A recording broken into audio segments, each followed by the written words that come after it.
Big Top. Read from the Creepypasta Wiki. There is a quiet place where nobody goes that has been frozen in time since the early 20th century. Surrounded by thick forests and littered with broken-down vehicles, caravans, and posters, the clearing is devoid of all life.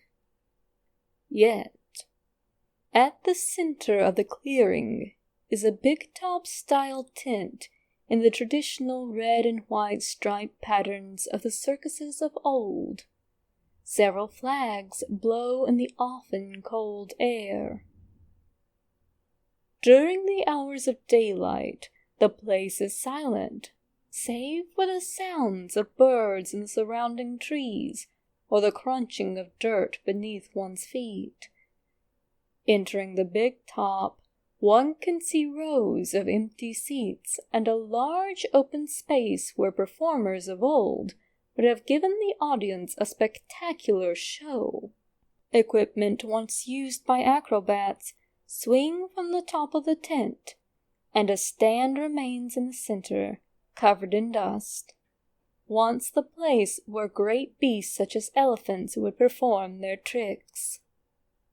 Yet, by the cover of night, things change as the abandoned big top comes to life, the silence of the clearing shattering as the sound of old carnival music fills the air and spectral crowds come out of the forest.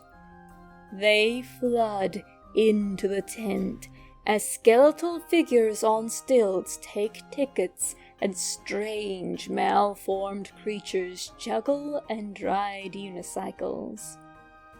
Disgustingly fat, putrid beings dressed in clown suits hand out balloons to excited children with no eyes, and beckon to any living soul foolish enough to be in the area at the time.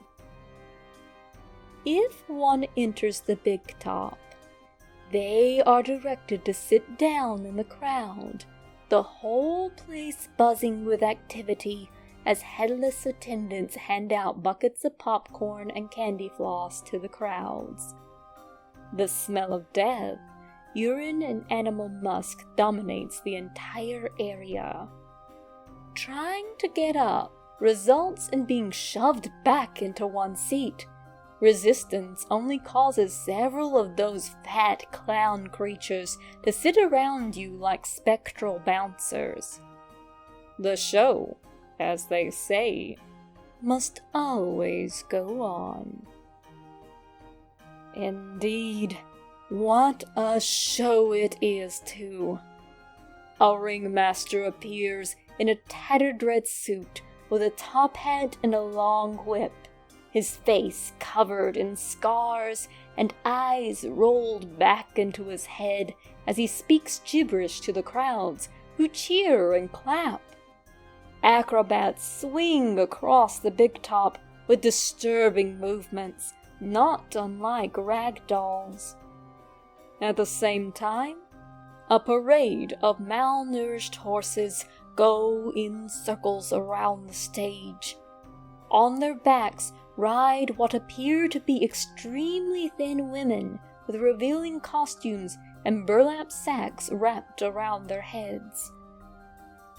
After this ritual is complete, the crowds cheer some more and the ringmaster bows.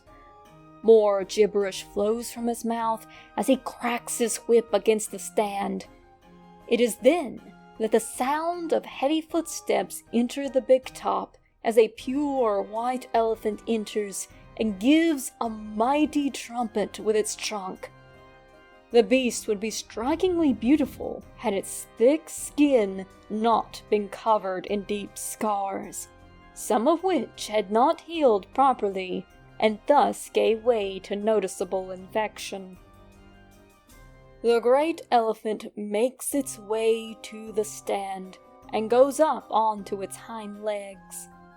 The ringmaster cracks his whip again, and the crowds cheer. Then the ringmaster bows, and the elephant returns from where it came. A final line of nonsense comes from the ringmaster's mouth, and the crowds get up and leave. Should you find yourself as part of the spectacle, you will be moved along.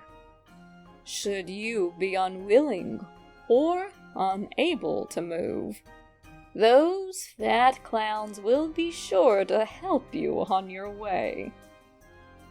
Exiting the big top, you are greeted to a final show as those unicycle-riding dwarves now take on the role of fire eaters, and a strong man shows off his might, sporting so much muscle mass it is almost obscene.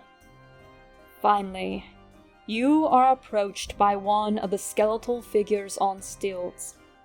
Should you be brave enough not to flee, the figure hands you a ticket and gives you a smile before leaving.